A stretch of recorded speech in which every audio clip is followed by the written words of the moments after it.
Hey, we are outside the EU Information Centre in Zagreb. We're on our way in to meet David and Abbas. We're going to be asking them about Croatia's accession to the EU and how much further they've got to come.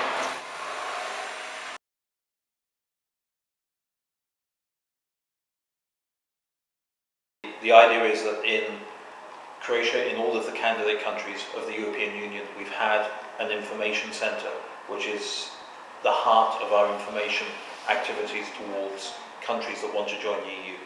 Now, we're not here to tell people to vote yes in a referendum or to say the EU is great, you have to join.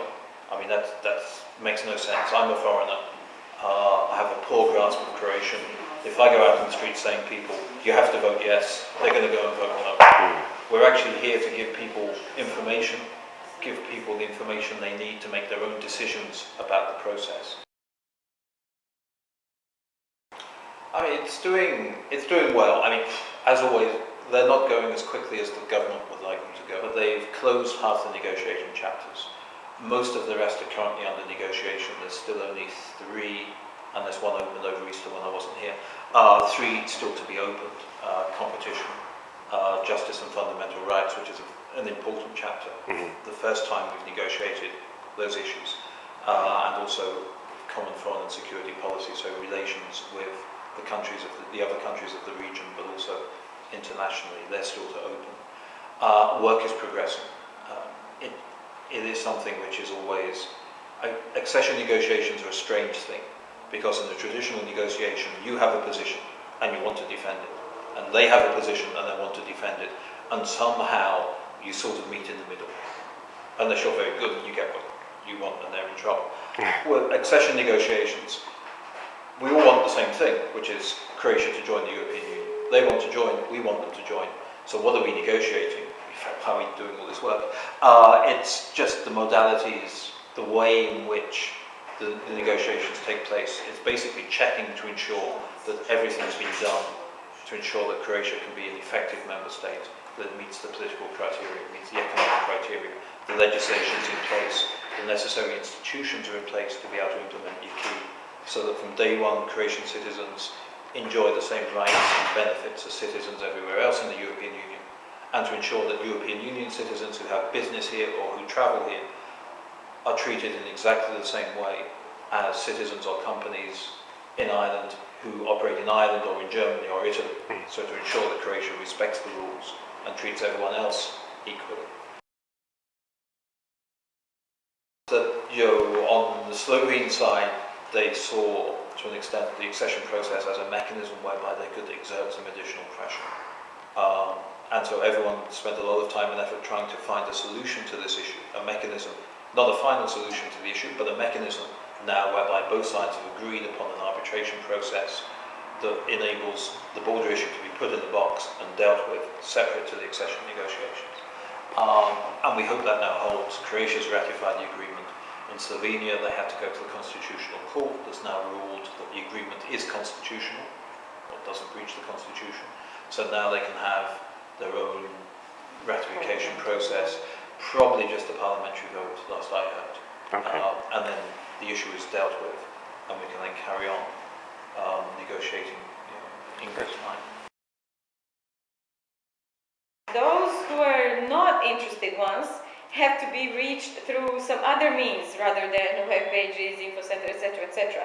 And in my opinion, primarily through media and TV in the first place, because at the moment, I don't know how much you are aware, the support of the Croatian population for the EU accession is less than 50%. So, which is quite, I mean, always when there's proximity of accession, the support drops, but this is one of the lowest percentages that any accession country had. How do you feel about Croatia possibly becoming a member of the EU? We are split, so Croatian people are split. They go, somebody wants to go, somebody doesn't, they don't want to go. The most of the people, we don't want to go because in European Union it's not okay. Okay. And why? But why? Because, I don't know, my sister lived in Italy and when she became in European Union, she didn't like it. Everything was expensive, and they don't have money left. So I don't know. Here they will forbid something what we use, you know, something old tradition here in Croatia. So lots of the factory, we have some different type of living here in Croatia. Okay. It's different type. I mean, Croatian citizens see themselves as European already, and they are geographically, they're European, historically, culturally, religiously, they are clearly and always have been part of Europe, and therefore the process of joining the European Union is in people's minds, well, a good thing, but in a very broad, general way. You know, everyone's part of the European Union. We were separated from the rest of Europe because of the previous regime and the history of the last 50 years. Our natural place is in Europe. We should be there. But there isn't a very deep understanding of the European Union and what it specifically means. So therefore, people's general sense of, yes, we'd like to be a part of it, then runs up against certain barriers. So for example, one of the things that Croatia needs to do is to restructure its shipbuilding industry, because this is part of the state aid acquis. They've been giving lots of state aid. Outside the EU rules, they already have existing obligations to not give so much aid or rectify the situation, basically by reducing capacity in the shipyards. But this is something that affects a lot of people in the coastal regions. There are tens of thousands of jobs at stake, depending upon what happens to the future of the shipyards. And so the perception is that the European Union, to join the European Union, they have to close the shipyards. It's more complex than that, but that's the public perception. So this very general, fuzzy, warm, with good European support hits this very hard brick wall of, we've got to close our shipyards, and public opinion dips. Right. Situation with Slovenia, yeah, we want to be European, they're in the European club, they're beating us up and the rest of Europe aren't helping us, public opinion dips.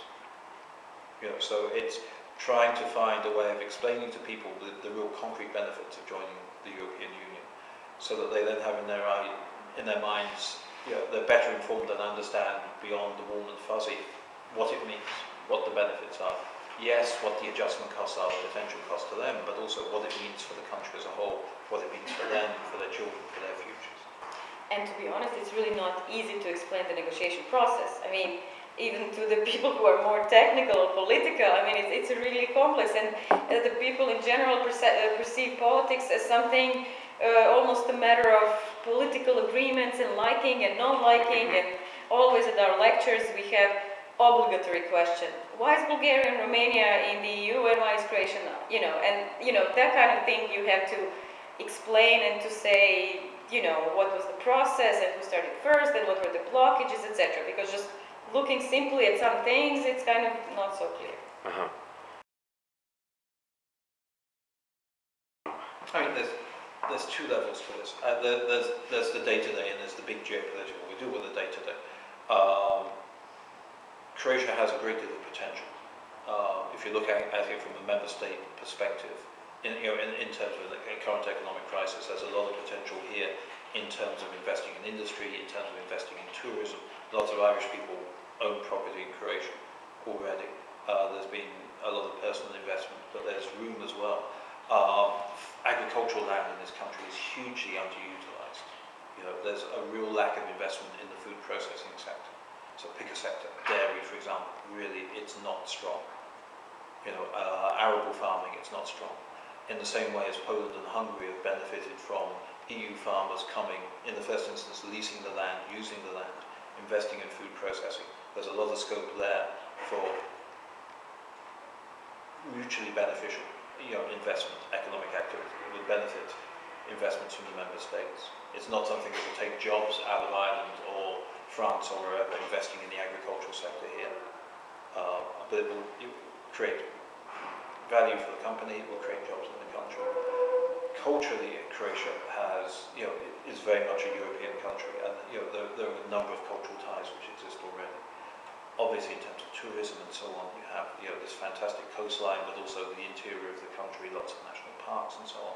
It would make it easier for people not just to come and visit, but also, you know, for people if they decide they want to retire here and so on, it will make that much easier for them.